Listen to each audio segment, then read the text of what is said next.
కూడి వచ్చినటువంటి దేవుని కుమారులకు, దేవుని కుమార్తెలకు యేసుక్రీస్తు నామంలో వందనములు. మన తండ్రి అయినటువంటి దేవునికి స్తుతులు, స్తోత్రములు. ప్రియులారా, మనం చెప్పుకోబోయేటటువంటి అంశం ఏమిటంటే, మనిషి జన్మతః పాపి కాదు అనేటటువంటి ప్రధాన అంశంలో ఆదాము చేసిన పాపము ఆదాముకు పుట్టిన పిల్లలకే రాలేదు. కయ్యూను, హేబేలు జన్మతః పాపులు కాదు అనేటటువంటి ఎపిసోడ్ 3లో మరి మిగిలినటువంటి భాగాన్ని మనం ఈరోజు మాట్లాడుకుందాం పిల్లారా. మరి గత క్లాసులో మనం ఏం మాట్లాడుకున్నామంటే, మరి ఈ లోకములో అపవాది వెలుగుదూత వేషం వేసుకుని మరి నీతి పరిచారకుల వేషము ధరింపజేసి తన పరిచారకులను మరి వాక్యాన్ని కలిపి సరిపేటటువంటి పరిస్థితి ఉన్నది లోకంలో అని మనము పరిశీలన చేసాం. అయితే మరి యోహాన్ రాసినటువంటి మొదటి పత్రిక 3:4 పాపం చేయి ప్రతివాడు ఆజ్ఞను అతిక్రమించును, ఆజ్ఞాతిక్రమమే పాపము అనేటటువంటి వాక్యాన్ని మనం చూసుకున్నాము. అదేవిధంగా రోమిలకు రాసినటువంటి పత్రిక 5:12 ఇట్లుండగా ఒక మనుషుని ద్వారా పాపము ద్వారా మరణమును లోకములో ఎలాగూ ప్రవేశించినో అన్నటువంటి వాక్యాన్ని మనము పరిశీలన చేసాం ప్రియులారా. అదేవిధంగా రోమిలకు రాసినటువంటి పత్రిక 3:23 ఏ భేదమును లేదు, అందరూ పాపము చేసి దేవుడు అనుగ్రహించి మహిమను పొందలేకపోతున్నారు అని మరి ఈ యొక్క జన్మతః పాపి కాదు అనేటటువంటి అంశాన్ని మాట్లాడుకుంటూ గత క్లాసులో మరి ఇవి మాట్లాడుకున్నాం పిల్లారా. అయితే చివరిగా మనం 3 ప్రశ్నలు వేసుకున్నాం. ఏంటంటే, దేవుడు ఆదాముకు ధరింపజేసిన శరీరంలో పాప స్వభావము ఉన్నది కనుకనే దేవుడు ఆదామనే ఆత్మకు ఆజ్ఞ ఇచ్చాడు అని. అయితే మరి దేవుడు ఆదాముకు ధరింపజేసిన శరీరంలో పాప స్వభావం ఉన్నది కనుకనే దేవుడిచ్చిన ఆజ్ఞను అతిక్రమించాడు అని మనం మాట్లాడుకున్నాం ప్రియులారా. రెండవదిగా, దేవుడు ఆదామనే ఆత్మకు ధరింపజేసిన శరీరంలోనే పాప స్వభావం లేకపోతే మరి దేవుడు ఏదైనా తోటలో మంచి చెడుల తెలివినిచ్చే వృక్ష ఫలాన్ని ఎందుకు పెట్టాడు అన్నది మనం మాట్లాడుకున్నాం. అయితే ప్రియులారా, దేవుడు ఆదామనే ఆత్మకు ధరింపజేసినటువంటి ఈ శరీరంలోనే పాప స్వభావం లేకపోతే దేవుడు ఏదేను తోటలో మంచి చెడులు తెలివినిచ్చే వృక్ష ఫలాన్ని పెట్టేవాడే కాదు. ఇక్కడ మనం పరిశీలన చేసినట్లయితే మంచి చెడులు తెలివినిచ్చే వృక్ష ఫలాన్ని మరి దేవుడు ఏదేని తోటలో పెట్టాడు. తర్వాత తినవద్దు అని ఆజ్ఞ ఇచ్చాడు. మనం పరిశీలన చేసినట్లయితే ఆదికాండము 2:17 అయితే మరి దేవుడు ఆదాముతో చెప్తున్నాడు, అయితే మంచి చెడుల తెలివినిచ్చు వృక్ష ఫలమును నీవు తినకూడదు, నీవు వాటి తిను దినాన నిశ్చయముగా చచ్చెదవు అని చెప్పారు ప్రియులారా.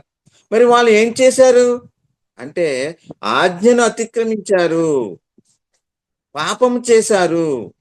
ఎందుకంటే శరీరంలో పాప స్వభావం ఉన్నది కనుకనే. మరి మూడవదిగా మనం పరిశీలన చేసినట్లయితే, ఒకవేళ ఆదాము అనే ఆత్మకు ధరింపజేసిన శరీరంలో పాప స్వభావం లేకపోతే ఆదాము ఆజ్ఞను ఎందుకు అతిక్రమించాడు అంటే, ఇక్కడ మనం పరిశీలన చేసినట్లయితే ఆదాము శరీరంలో పాప స్వభావం లేకపోయినట్లయితే ఆజ్ఞను అతిక్రమించే అవకాశం ఉండదు. మరి సాతాను వచ్చేసి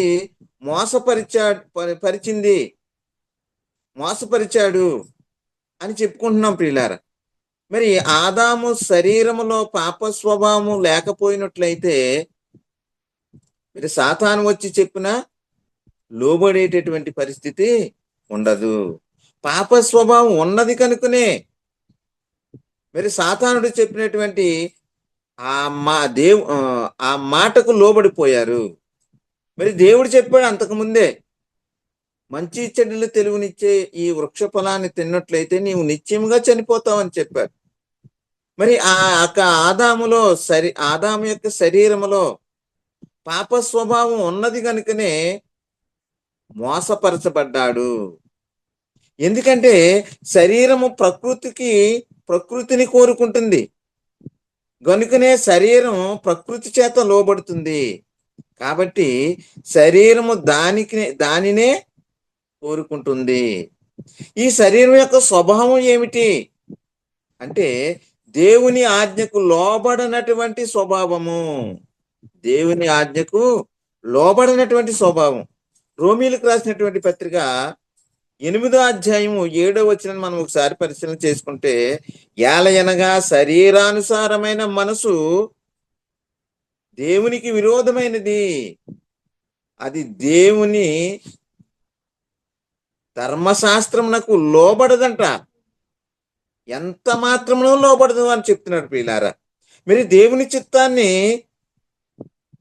జరిగించినటువంటి స్వభావము ఈ శరీరములో ఉంది.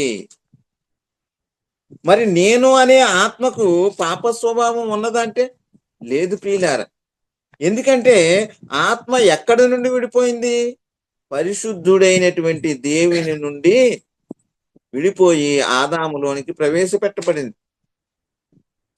మరి ఆ మంటి బొమ్మలోనికి దేవుడు జీవవాయువును మోదగా నరుడు జీవాత్మ అయ్యను అని చెప్తున్నాడు ప్రియులారా. కాబట్టి ఆత్మ ఎక్కడదంటే దేవునిలోనిది. ఆ ఆత్మ ఎలాంటిదంటే పరిశుద్ధమైనది. మరి పాప స్వభావం దేనిలో ఉందంటే శరీరములోనే ఉంది. ఎందుకంటే అది ప్రకృతి నుండి తీయబడింది. శరీరములో ఈ పాప స్వభావం ఎప్పటి నుండి ఉందంటే దేవుడు ఆదామును సృజించినప్పుడే. దేవుడు ఆదాము అనే ఆత్మకు శరీరము ధరింపజేసినప్పుడే శరీరములో పాప స్వభావం అనేది ఉంది. కానీ దేవుడు తన వద్ద తను తినవద్దు అని చెప్పిన తర్వాత, మరి దేవుడు ఆదాముతో ఈ పండు తినవద్దు అని చెప్పిన తర్వాత, మరి ఆదాము ఆ పండు తిన్న తర్వాత మరి శరీరంలోనికి పాప స్వభావం వచ్చింది అని చెప్పేటటువంటిది మరి వాక్య విరుద్ధమైనది ప్రియులారా. ఎందుకంటే దేవుడు నేలమంటితో నరుని నిర్మించాడు. ఆ నేలమంటిలో ఏముందంటే ప్రకృతి స్వభావము, పాప స్వభావము, ప్రకృతిని ఆకర్షించేటటువంటి స్వభావము ఉన్నది. అయితే ఆ శరీరంలోనే పాప స్వభావం ఉన్నది. ఈ సత్యాన్ని ప్రతి ఒక్కరు గుర్తెరగాలి ప్రియులారా. ఎందుకంటే ఇది నేలమంటితో తీయబడింది. నేలమంటితో నరుని నిర్మించారు. ఆ నేలమంటితో నరుని నిర్మించినటువంటి ఆ శరీరములో పాప స్వభావము మొదటి నుండి ఉన్నది ప్రియులారా. మరి ఏది పరిశుద్ధమైనదంటే ఆ మంటి బొమ్మలోనికి ప్రవేశపెట్టబడినటువంటి ఆత్మ పరిశుద్ధమైనది. ఎప్పటి నుండి అంటే మరి దేవుడు ఎప్పటి నుండి ఉన్నాడో అప్పటి నుండి కూడా ఆత్మ పరిశుద్ధమైనది. ఇది మనం గుర్తెట్టుకోవాలి ప్రియులారా. ఈ సత్యాన్ని మనం గుర్తెరగాలి. శరీరములో మొదటి నుండి పాప స్వభావం ఉన్నది, ఆత్మ పరిశుద్ధమైనది అని గుర్తెరగాలి ప్రియులారా. మరి ఇది తెలియనటువంటి స్థితిలో క్రైస్తవ సంఘాలలో మరి ఈ బోధ జరుగుతుంది. ఏమనంటే మనిషి జన్మతః పాపి. మరి ఇది మనం పరిశీలన చేసినట్లయితే మనం వింటున్నటువంటి మాట ఏంటి? మనం ఆలోచించే ఆలోచన కరెక్టేనా? మరి బైబిల్ చెప్పేది కరెక్టా? ఆలోచించాలి ప్రియులారా. మరి పరిశీలించాలి, పరిశోధించాలి. ఎందుకంటే మనకు కలిగేటటువంటి మానవ సంబంధమైనటువంటి, లోక సంబంధమైనటువంటి ఆలోచనలకు బైబిల్ వాక్యాన్ని అనుసంధానం చేయకూడదు ప్రియులారా. బైబిల్ ఏం చెప్తుంది, వాక్యం ఏం చెప్తుంది, అది పరిశీలన చేయాలి. పాపం ఆరోపింపబడాలంటే అనుకూల పరిస్థితులు ఏవి ఉండాలి? పాపం ఆరోపింపబడాలి అంటే ఏ సంగతులు జరిగి ఉండాలి? అంటే మనం ఇక్కడ పరిశీలన చేసినట్లయితే మొదటగా ఆజ్ఞ ఇచ్చే వాళ్ళు ఉండాలి. వీళ్ళారా, ఆజ్ఞ ఇచ్చేవాళ్ళు ఉండాలి. రెండవదిగా ఆజ్ఞ ఉండాలి. మరి మూడవదిగా మనం పరిశీలన చేసినట్లయితే ఆజ్ఞ పొందుకునే వాళ్ళు ఉండాలి. తర్వాత నాలుగవదిగా ఆజ్ఞ పొందుకున్న వాళ్ళు ఆజ్ఞను అతిక్రమించిన వారే ఉండాలి. అప్పుడే పాపము ఆరోపింపబడుతుంది. మరి ఆజ్ఞ ఇచ్చేవాళ్ళు ఎలా ఉండాలంటే పరిశుద్ధులై ఉండాలి. ఆజ్ఞ ఎలాంటిదై ఉండాలంటే మరి ఆజ్ఞ పొందుకునే వాళ్ళు దాన్ని నెరవేర్చాలి. మరి నెరవేర్చినట్లయితే ఆజ్ఞ ఇచ్చేవారిగా ఉంటారు. ఆజ్ఞ ఇచ్చేవారు ఎలా ఉన్నారో ఆ పొందుకున్న వాళ్ళు అలా ఉంటారు ఆజ్ఞను నెరవేర్చినట్లయితే. మరి పొందుకున్నటువంటి ఆజ్ఞను అతిక్రమించినట్లయితే మరి ఆజ్ఞ ఇచ్చినటువంటి వారిలా ఉండలేరు. ఆ ఇచ్చినటువంటి వారు ఎలా ఉండాలని ఆజ్ఞ ఇస్తారంటే నా వలే ఉండాలి, ఆజ్ఞ ఇచ్చేవారి వలే ఉండాలని కోరుకుంటారు పిల్లారా. కానీ ఇక్కడ ఏమైందంటే ఆజ్ఞ ఇచ్చాడు, ఆజ్ఞ ఉంది ఏంటంటే ఈ పండు తిను దినాన నీవు చనిపోతావు. మరి ఇక్కడ మనం పరిశీలన చేసినట్లయితే ఎప్పుడైతే ఆ పండు తిన్నాడో అప్పుడు ఏమయ్యాడంటే ఆజ్ఞను అతిక్రమించాడు. ఆజ్ఞను అతిక్రమించి పాపి అయ్యాడు. ఇక్కడ మనం పరిశీలన చేసినట్లయితే ఆదాము మీద పాపము ఎప్పటి వరకు ఆరోపింపబడలేదు అంటే ఆ పండు తిననంత వరకు పాపము ఆరోపింపబడలేదు ప్రియులారా. మరి ఎప్పుడైతే దేవుడిచ్చినటువంటి ఆజ్ఞను అతిక్రమించాడో అప్పటి నుండి పాపము ఆరోపింపబడింది. అందుకే ఆజ్ఞాతిక్రమమే పాపము అని బైబిల్ చెప్తుంది ప్రియులారా. మరి ఈ ఆదాము ఎప్పుడైతే ఆజ్ఞను అతిక్రమించాడో అప్పుడే ఆదాము అనే ఆత్మ మీద పాపము ఆరోపింపబడింది. అందుకనే ఆధ్యాత్మిక్రమమే పాపం అని బైబిల్ చెప్తుంది ప్రియులారా. ఇది బైబిల్ సిద్ధాంతము, ఇది పరిశుద్ధాత్ముని బోధ. ఆజ్ఞను అతిక్రమిస్తేనే పాపము ఆరోపింపబడుతుంది. ఇది గుర్తుంచుకోవలసినటువంటి అవసరము ఉన్నది ప్రియులారా. ఆజ్ఞను అతిక్రమించని వారి మీద పాపము ఆరోపింపబడదు. హేబేలు నీతిమంతుడు అని వాక్యం సెలవిస్తుంది ప్రియులారా. కయ్యూని మీద పాపం ఎప్పుడు ఆరోపింపబడిందంటే మరి తన తమ్ముడైనటువంటి హేబేలును చంపిన తర్వాత. మరి అప్పటి వరకు హేబేలు కయ్యూని ఎవరంటే నీతిమంతులు. మరి ఇక్కడ మనం ఆలోచన చేసినట్లయితే మేలు చేయువాడు దేవుని సంబంధి అని వాక్యం చెబుతుంది ప్రియులారా. మరి ఇక్కడ మనం పరిశీలన చేసినట్లయితే నేరారోపణ చేయాలి అంటే ఈ లోకంలో మరి ఎవరి మీద నేరారోపణ చేస్తారు అంటే ఈ లోకములో ఉన్నటువంటి చట్టము, ఈ లోకంలో ఉన్నటువంటి ప్రతి పౌరునికి మరి ఆ దేశానికి సంబంధించినటువంటి చట్టము ఉంటుంది ప్రియులారా. మరి ఎప్పుడు నేరస్తుడు అవుతాడంటే ఆ చట్టాన్ని అతిక్రమించినప్పుడు, ఆ చట్టాన్ని వ్యతిరేకించినప్పుడు. మరి ఆ చట్టం ఎవరిని నేరస్తులు అంటుందంటే చట్టాన్ని అతిక్రమించిన వారినే. ఇక్కడ మనం పరిశీలన చేసినట్లయితే మరి ఈ లోకంలో ఆలోచన చేసినట్లయితే చట్టం ఏమిటంటే రోడ్డుకు ఎడమ ప్రక్కన మాత్రమే నడవాలి. మరి దాన్ని అతిక్రమించినట్లయితే వాడు ఏమవుతాడంటే మరణానికి పాత్రుడవుతాడు, యాక్సిడెంట్ అవుతాడు. మరి అదే విధంగా మరి రద్దీగా ఉన్నటువంటి ప్రదేశాల్లో చూసినట్లయితే మరి చట్టము, ఆ ప్రభుత్వం చేసినటువంటి చట్టాన్ని జరిగిస్తూ రోడ్డుకి ఎడమ ప్రక్కన మాత్రమే నడవాలి. అలాగ నడవకపోయినట్లయితే వాడిని తీసుకెళ్ళి మరి శిక్ష విధించేటటువంటి పరిస్థితి ఉంటుంది ప్రియులారా. చట్టము, ఈ లోకంలో చట్టం ఉంది. దానిని అతిక్రమిస్తేనే వారిని నేరస్తుల కింద పరిగణిస్తారు. వారిని శిక్షించేటటువంటి పరిస్థితి ఉంది. వారి మీద అధికారం చెలాయించేటటువంటి పరిస్థితి ఉంది. నేరం చేయని వారి మీద నేరారోపణ జరిగించేటటువంటి పరిస్థితి ఉండదు ప్రియులారా. ఇక్కడ ఆదాము కూడా అదే, ఆజ్ఞను అతిక్రమించనంత వరకు. మరి ఆదాము ఎవరంటే పరిశుద్ధుడు, నీతిమంతుడు, దేవుని కుమారుడు, పరలోక పౌరస్థితి కలిగినటువంటి వాడు, గొప్ప మహిమ కలిగినటువంటి వాడు, మరి దేవుని కుమారుడు అనేటటువంటి ఆధిక్యతను కలిగినటువంటి వాడు. ఎప్పుడైతే దేవుడిచ్చినటువంటి ఆజ్ఞను అతిక్రమించాడో మరి ఆదాము ఆ మహిమను, ఆ ఆధిపత్యాన్ని, ఆ కుమారత్వాన్ని పోగొట్టుకున్నాడు ప్రియులారా.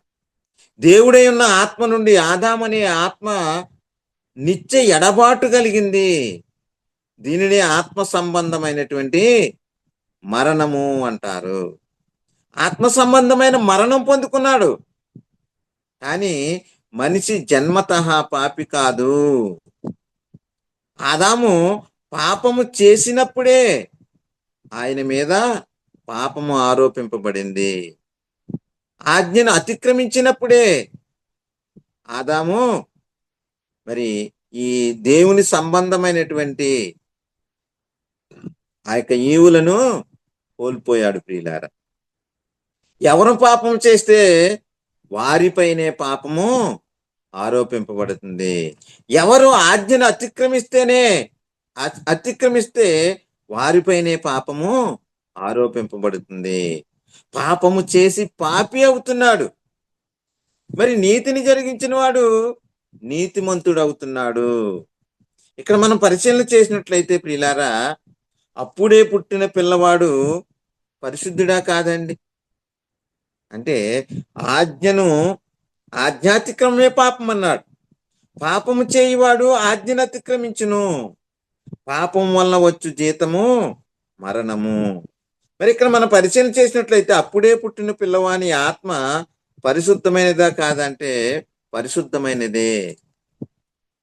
అప్పుడే పుట్టిన పిల్లవాడు ఆత్మ పాప స్వభావం కలిగినటువంటిదా అంటే కాదు ప్రియులారా, పరిశుద్ధమైనది.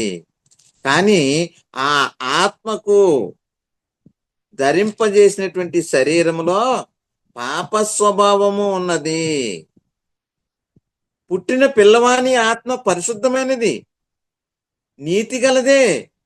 ఆ పుట్టిన పిల్లవాని శరీరంలో పాప స్వభావము ఉన్నంత మాత్రాన ఆలోచన చేయాలి ప్రియులారా. ఆ పుట్టిన పిల్లవాని శరీరంలో పాప స్వభావం ఉన్నంత మాత్రాన ఆ ఆత్మపై పాపము ఆరోపింపబడదు. ఎందుకంటే పుట్టుకతో పాపి కాదు. ఆ పిల్లవాడు మంచి చెడుల వివేచన కలిగి శరీరముతో పాపము చేసినట్లయితే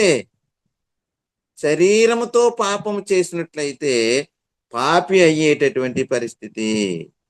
అప్పుడు ఆ ఆత్మపై పాపము ఆరోపింపబడుతుంది.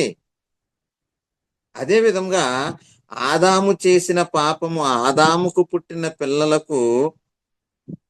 పిల్లలందరిపైన పాపము ఆరోపింపబడుతుందా ప్రియులారా? ఆరోపింపబడదు. పాపము చేసిన వారి మీద పాపము ఆరోపింపబడుతుంది. నీతిని జరిగించిన వారి మీద నీతిని జరిగించిన వాడు నీతిమంతుడు. మరి మనం నీతిని జరిగించకపోతే, మరి యేసుక్రీస్తు నీతిని జరిగించాడు కాబట్టి మరి ఆ నీతి మనందరి మీద ఆరోపింపబడుతుందా అంటే లేదు ప్రియులారా. మరి ఆదాము పాపం చేసాడని మనందరి మీద పాపం ఆరోపింపబడుతుందంటే లేదు ప్రియులారా. ఆదాము దేవుడు ఈ పండు తినవద్దు అని చెప్పినటువంటి ఆజ్ఞను ఆదాము అతిక్రమించాడు కాబట్టి పాపం చేశాడు. మరి మనకేమని ఆజ్ఞ ఇచ్చాడు దేవుడు? మనము పాపం అవ్వడానికంటే మనకి ఏమైతే ఆజ్ఞ ఇచ్చాడో ఆ ఆజ్ఞను మనం అతిక్రమించినప్పుడు మనము పాపులం అవుతాము. మరి యేసుక్రీస్తు నీతిని జరిగించారు. మరి ఈ లోకంలో ఉన్నటువంటి అందరూ నీతిమంతులు అవుతారా అంటే? లేదు ప్రియులారా. ఎవరైతే నీతిని జరిగిస్తారో వారు నీతిమంతులవుతారు. మరి ఇక్కడ మనం పరిశీలన చేసినట్లయితే ఎవరు నీతిమంతులవుతారంటే సువార్త ప్రకటించకుండా ఎవరు కూడా నీతిమంతులెవరు. సువార్త ప్రకటించబడాలి. సువార్త వినాలి. సువార్త నమ్మాలి. బాప్తిస్మం తీసుకోవాలి. మరి అప్పుడు నీవు నీతిమంతుడవు అవుతున్నావు. ఆ సువార్త ప్రకటింపబడాలి. ఆ సువార్త వినాలి. ఆ సువార్తను నమ్మాలి. నమ్మి విశ్వసించి బాప్తిస్మం పొందుకున్నప్పుడు నీవు నీతిమంతుడుగా తీర్చబడతావు. ఆదాము పాప ఆ, ఆదాము పాపమే. ఆదాము చేసినటువంటి పాపమే నాకు వచ్చేస్తుంది. ఆదాము చేసినటువంటి ఆ పాపమే మా పిల్లలకు వచ్చేస్తుంది అనేటటువంటి వారులారా, యేసుక్రీస్తు నీతిని తెచ్చాడు. ఆ నీతే నాకు వచ్చేస్తుంది. ఆదాము చేసిన పాపం వల్ల ఆదాముకు పుట్టిన పిల్లలు పాపులవుతున్నారు అని చెప్పేటటువంటి వారులారా, మరి కయ్యేను హేబేలు మీద పాపం ఆరోపింపబడలేదు.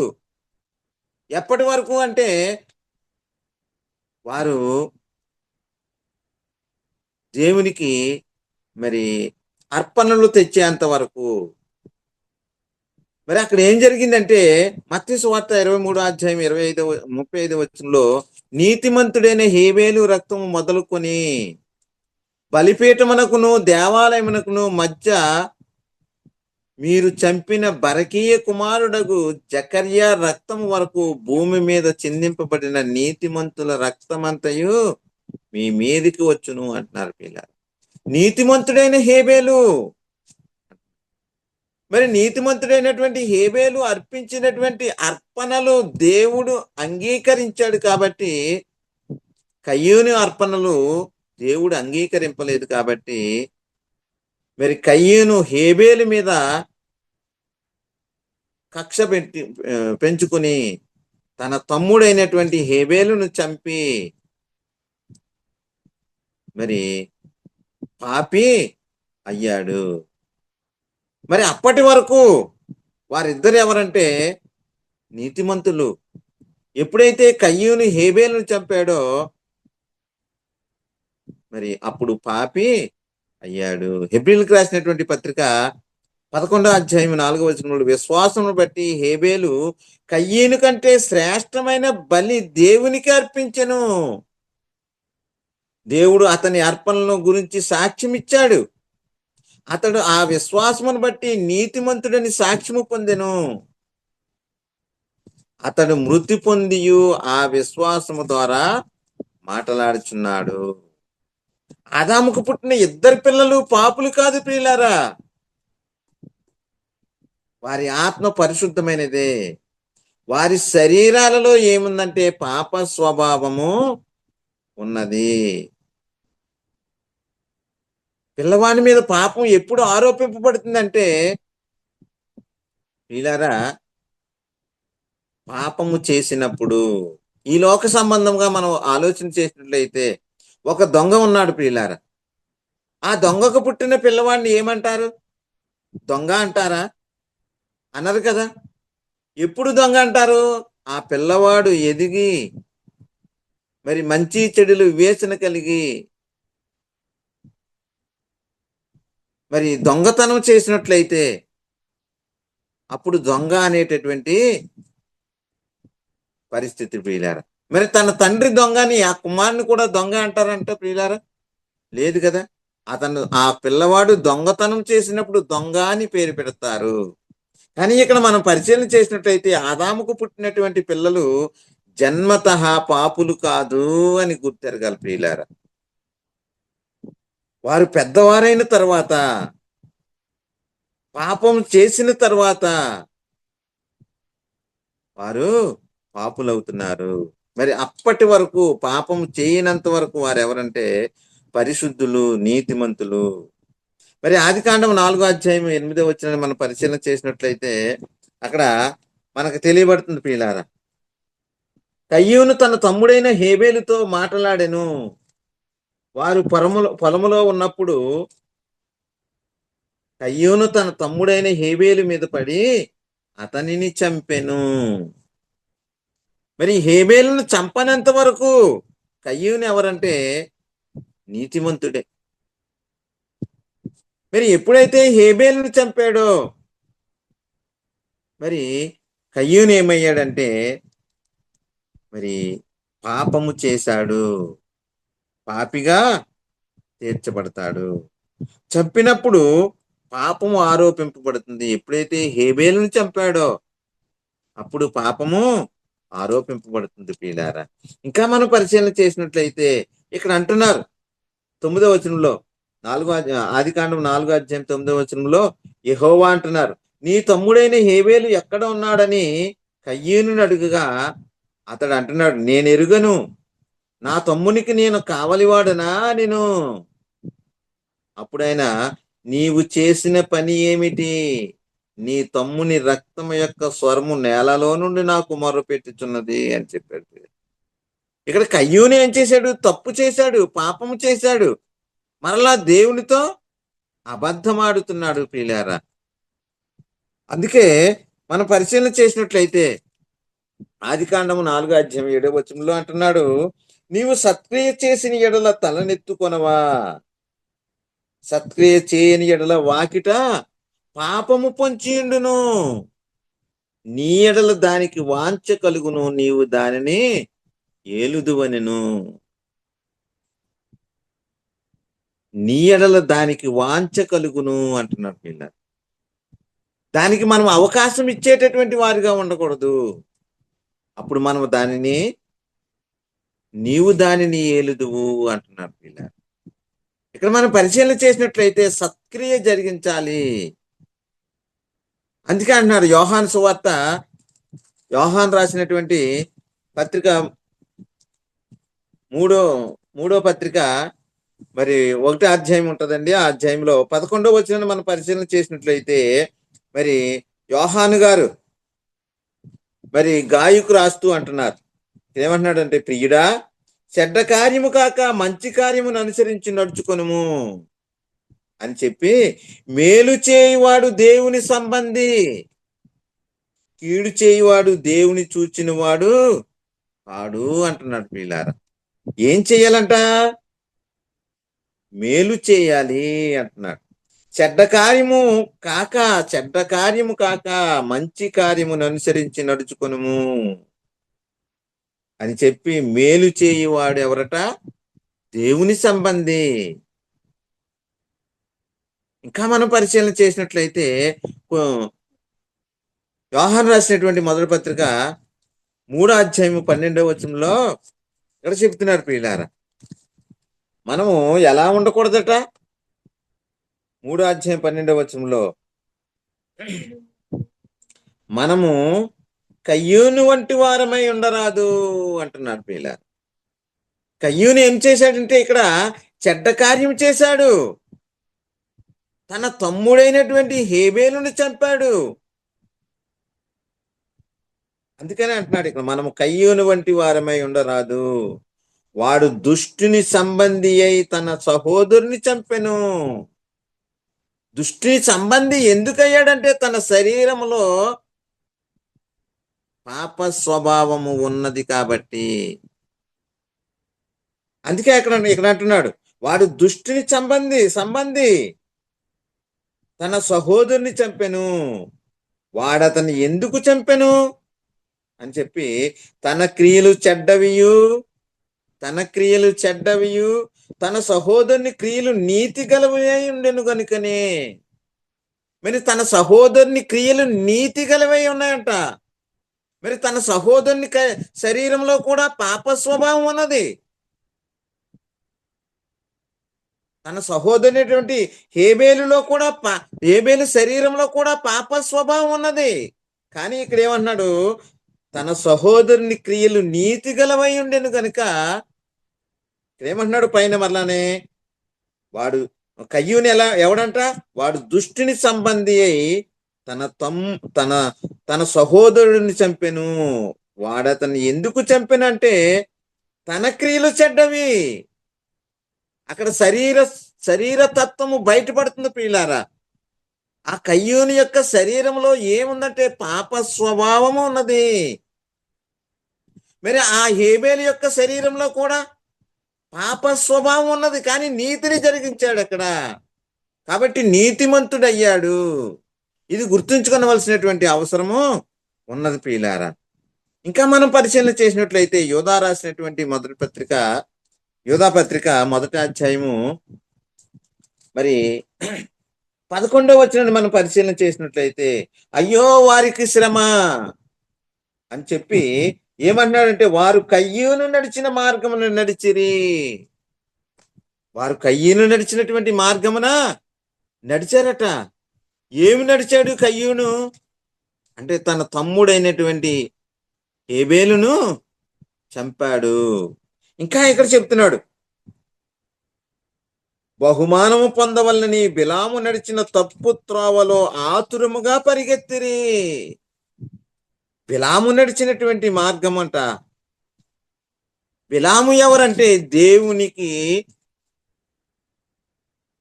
యాజకుడిగా ఉన్నారు, దేవుని సంబంధిగా ఉన్నాడు. అలాంటి బిలాము ఏం చేశాడంట, తప్పు తోవను నడిచి ఆతురముగా పరిగెత్తిరి. ఎందుకు పరిగెత్తాడంటే బహుమానము పొందుకొనవలని.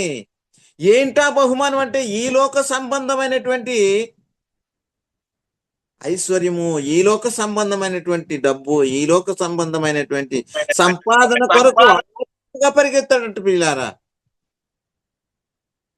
మరి ప్రస్తుత కాలంలో జరుగుతున్నటువంటి బోధకుల యొక్క విధానం మనం పరిశీలన చేసినట్లయితే ఆ సంఘాలు ఎలా ఉన్నట్టే దురద చెవులు గలవంటి వారుగా ఉన్నారు. ఆ బోధకులు చెప్పేటటువంటి వాక్యము అలా ఉన్నదా లేదా పరిశీలించలేనటువంటి పరిస్థితిలో ఉన్నారు. మరి అలా పరిశీలించినట్లయితే ఆ బోధకులను వెలివేస్తారు ప్రియులారా, ఆ బోధకులను ప్రశ్నిస్తారు ప్రియులారా. ఆ స్థితి లేదు కనుక ఇక్కడ ఏమంటున్నాడంటే బహుమానం పొందవలని బిలాము నడిచిన తప్పు త్రోవలో బైబిల్ ఏం చెప్తుందంటే జన్మతః పాపులు కాదు అని చెప్తుంది ప్రియులారా. మరి ప్రకటించేటటువంటి బోధ అంటే ఆదాము చేశాడు పాపము, మాకు కూడా పాపము ఆరోపింపబడుతుంది, మేమో పాపులమే అంటున్నారు ప్రియులారా. ఇంకా మనం పరిశీలన చేసినట్టయితే ఇంకా అన్నాడు, కోరాహు చేసినట్టు తిరస్కారము చేసి నశించిరి. తిరస్కరిస్తున్నారు ప్రియులారా, దేవుని వాక్యాన్ని తిరస్కరిస్తున్నారు. దేవుని వాక్యములో ఉన్నటువంటి ఆ పరిశుద్ధతను, నీతిని, యథార్థతను వారి సొంత ఆలోచనలకు, తన సొంత ఆలోచనలకు కలిపి చెరిపేటటువంటి వారిలా ఉంటున్నారు ప్రియులారా. మరి కోరాహు పొందుకున్నటువంటి ఆ స్థితి దేవుడు వారికి కల్పించక మానడు.